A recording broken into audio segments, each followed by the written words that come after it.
Harry the Toothless Vampire lived in a cemetery and frolicked in the graveyard mist by the Transylvanian Sea. Harry the Toothless Vampire never had any cavities.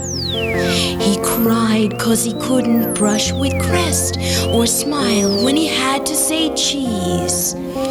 Harry without his two fangs was a wimp to the vampire sex. He lived on Bloody Marys 'cause he couldn't puncture necks. He ate Gerber baby food since necks could not be chewed, and he started losing all of his fat. He was a wimpy vampire with a pacifier who couldn't even bite the head off a bat.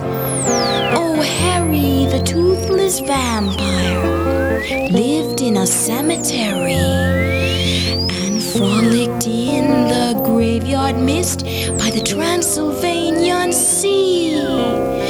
Harry the Toothless Vampire never had any cavities. He cried 'cause he couldn't brush with crest or smile when he had to say cheese.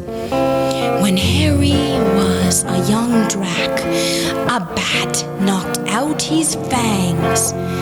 The bat that looks like a black-winged rat, not the kind in baseball games. And since he was just a poor sucker, he had to live in a cardboard box, while the hotshot dracs had theirs permaplacked with the words, "We're the vampire jocks."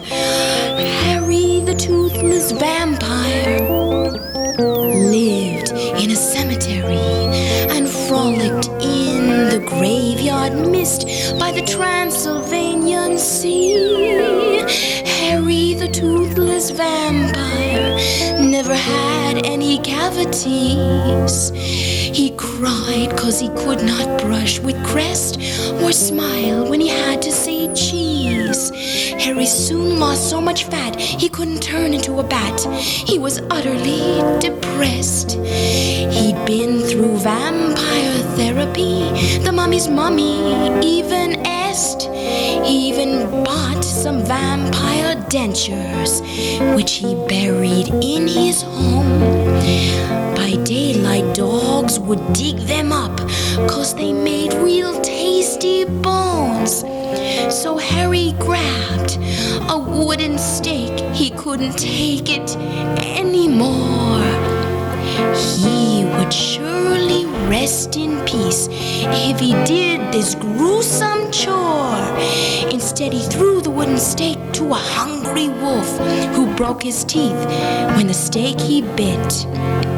This taught Harry a lesson that teeth aren't worth a shadows are disappearing. The sunrise means goodbye, Harry. Harry the Toothless Vampire lived in a cemetery and frolicked in the graveyard mist by the Transylvanian Sea. The moral of this story is really quite profound. You don't have to be a pain in the neck to rise above the